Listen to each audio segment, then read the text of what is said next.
सीताराम बच्चों, आप सभी को। जैसा आपको पता है कि हमने free mock test Himachal Pradesh police constable के लिए ये सीरीज चलाई हुई है। आज हमारा 13वां दिन है। तो आइए पहला प्रश्न करते हैं। बोलता है मिथ्या का विपरीत शब्द होगा। ये बच्चों जितने भी क्वेश्चन है ये किसी न किसी एग्जाम में पूछे गए हैं, है ना। तो इनको अच्छे से करना है।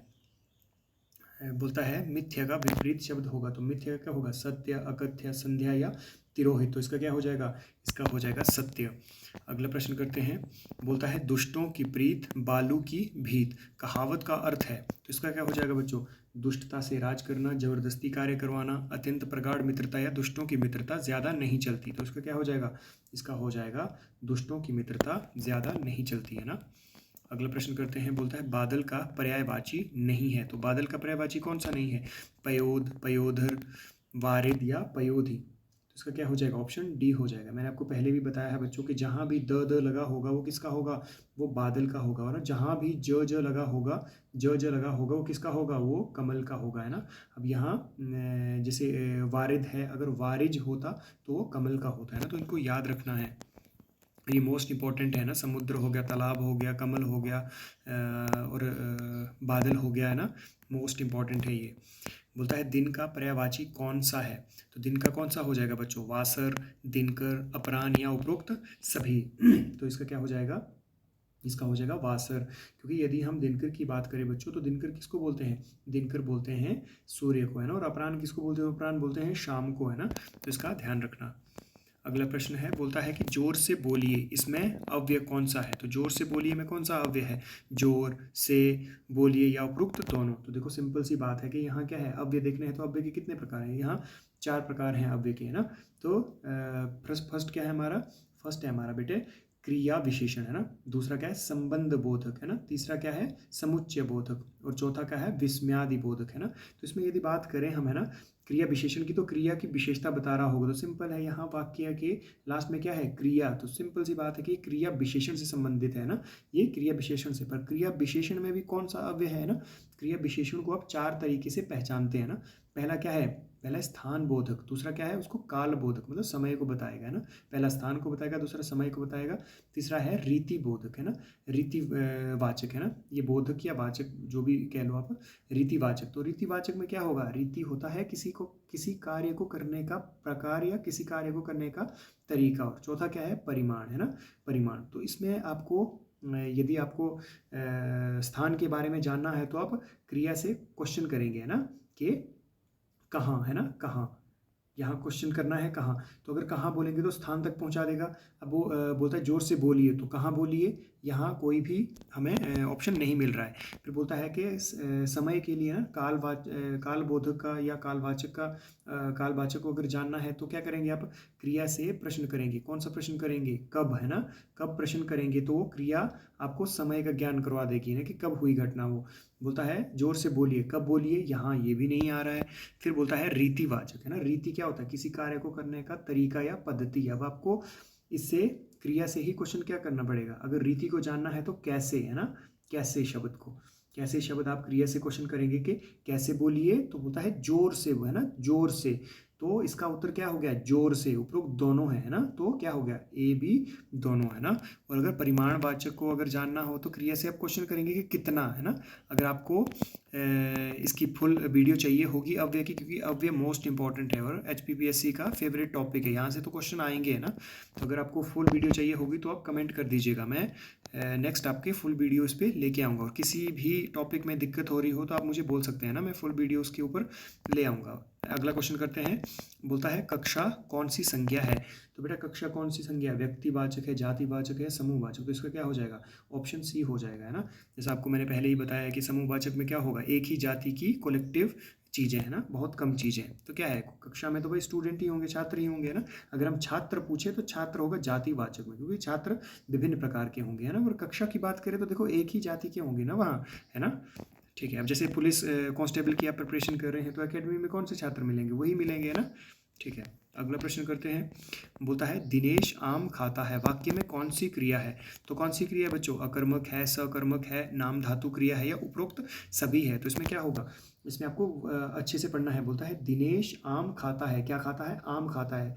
प्रभाव किसके ऊपर पड़ेगा? दिनेश के आम के ऊपर, है ना। तो आम क्या है? आम है कर्म, है ना। यहाँ कर्ता क्या है जो काम कर रहा है? वो है दिनेश, है ना। दिनेश करता है और खाना क्या है? खाना क्रिया है, ठीक है। तो खाने का जो प्रभाव है, क्रिया का जो प्रभाव वो किसके ऊपर पड़ रहा है? कर्म के ऊपर, है ना। क्योंकि आम कम या ज़्यादा हो रहा है ना, तो वही है कि कर्ता के ऊपर पड़ेगा तो कर्ता प्रभावित होगा। पर यहाँ क्या है?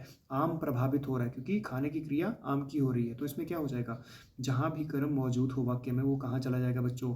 वो चला जाएगा आपका सकर्मक क्रिया में, है ना। अगला है, बोलता है कि समय की दृष्टि से स्वरों के कितने भेद हैं, ना। ये थोड़ा सा ध्यान रखना है ना, इसके आधार पर पूछता है ये। समय की दृष्टि से या उच्चारण समय की या फिर मात्रा की दृष्टि से स्वरों के कितने भेद हैं या कितने प्रकार हैं। तो यहाँ पूछे समय की दृष्टि से कितने भेद हैं, तो कितने हैं? इसके 3 प्रकार हैं। क्या कौन से हैं? ह्रस्व, दीर्घ और प्लुत, है ना। ह्रस्व, दीर्घ और प्लुत। क्योंकि समय मतलब बोलने में कितना समय लगता है। ह्रस्व की बात करें तो कम समय लगेगा, है ना। और दीर्घ की बात करें तो ह्रस्व से 2 गुना ज़्यादा समय लगेगा। और यदि प्लुत की बात करें तो ह्रस्व से 3 गुना ज़्यादा और दीर्घ से 2 गुना ज़्यादा समय, है ना। अगला क्वेश्चन करते हैं। देखो, एमसीक्यू करने का फ़ायदा ये भी है कि आपके हर रोज़ टॉपिक मतलब रिवीजन हो जाती है, रिवाइज हो जाते हैं ना, क्योंकि मैं सभी टॉपिक को अच्छे से समझा भी देता हूँ, ठीक है। अगला प्रश्न करते हैं। बोलता है पेट में दाढ़ी होना का अर्थ है भेद को छिपाना, कम आयु में बहुत चतुर, किसी के वश में आ जाना या भावुक व्यक्ति। तो इसका क्या हो जाएगा बच्चों?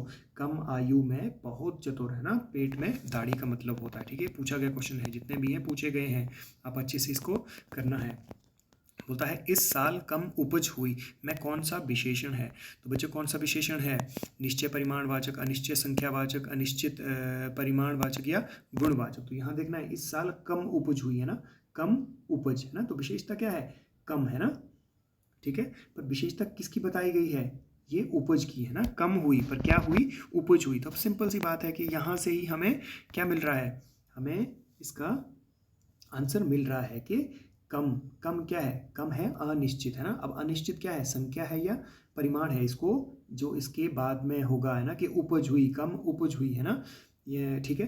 तो कम उपज, उपज को बेटा आप गिनते हैं या फिर मापते तोलते हैं? अगर गिनते हैं तो संख्यावाचक में होगा, यदि मापते तोलते हैं तो फिर ये परिमाणवाचक में हुआ। और कम क्या है? अनिश्चित है, तो इसका क्या हो जाएगा?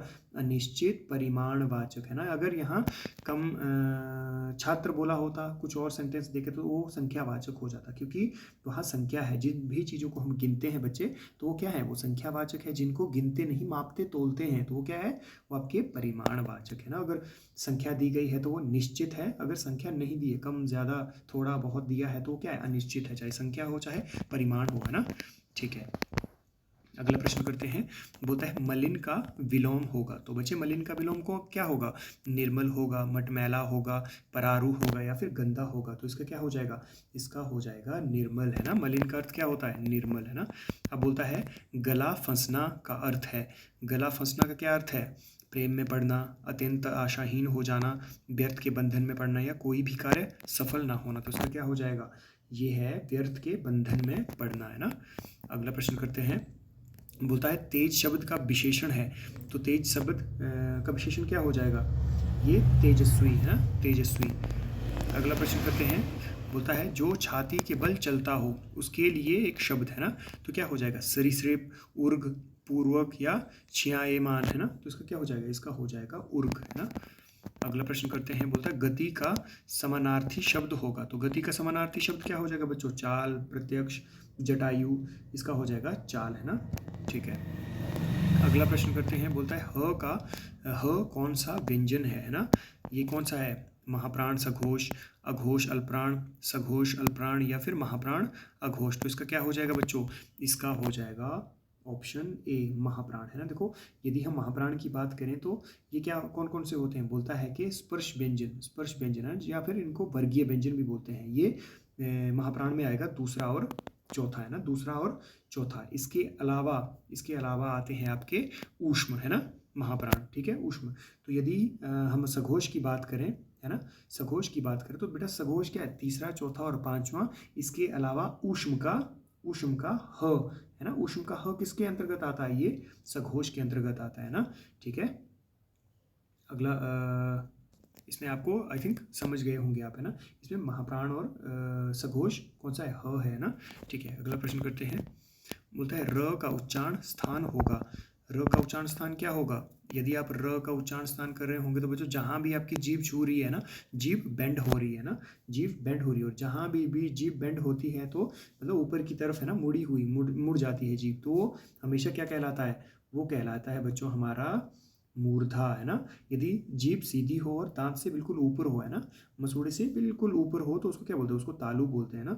दांतों के साथ टच कर रही हो या फिर उसके सामने हो तो क्या होगा?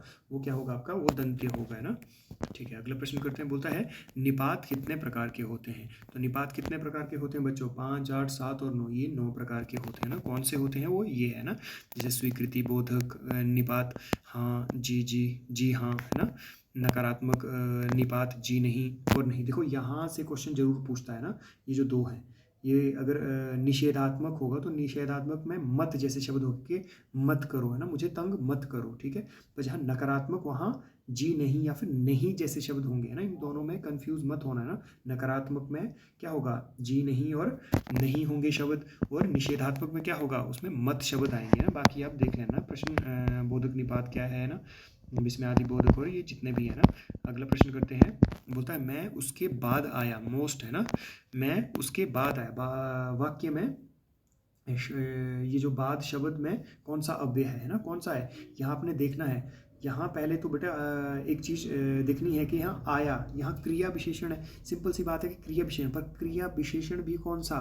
मैंने आपको इससे पहले ही बताया कि अगर इसको आपने जानना है क्रिया विशेषण को आप 4 तरीके से, एक हो गया आपका स्थान, है ना, स्थानवाचक। दूसरा हो गया कालवाचक, काल मतलब समय। तीसरा क्या हो गया आपका? रीतिवाचक, है ना, आपका रीतिवाचक। रीतिवाचक को चौथा है परिमाण, है ना। मेरी लिखाई पे मत जाना प्लीज़, है ना। ये परिमाणवाचक। अब मैंने आपको पहले बोला कि आपको स्थान का पता करना है तो क्या क्वेश्चन करेंगे आप? क्रिया से कहाँ, ठीक है, ये स्थान तक पहुंचा देगा। फिर काल का पता कैसे चलेगा आपको? कालवाचक जो ये अव्यय होंगे यहाँ दिया है तो इससे ही आप कर लेंगे ना। काल का कब, है ना, कि कब, ठीक है, क्रिया से कब क्वेश्चन। ये रीति का पता करना है तो क्रिया से कैसे, ठीक है, कैसे। और परिमाण का तो कितना, है ना, कितना, ठीक है, कितना। अब यहाँ हम पूछेंगे ना कि ये क्रिया विशेषण तो है पर कौन सा है ना, कि आया मतलब आना। तो कहाँ आया? यहाँ नहीं दिया है ना। कब आया?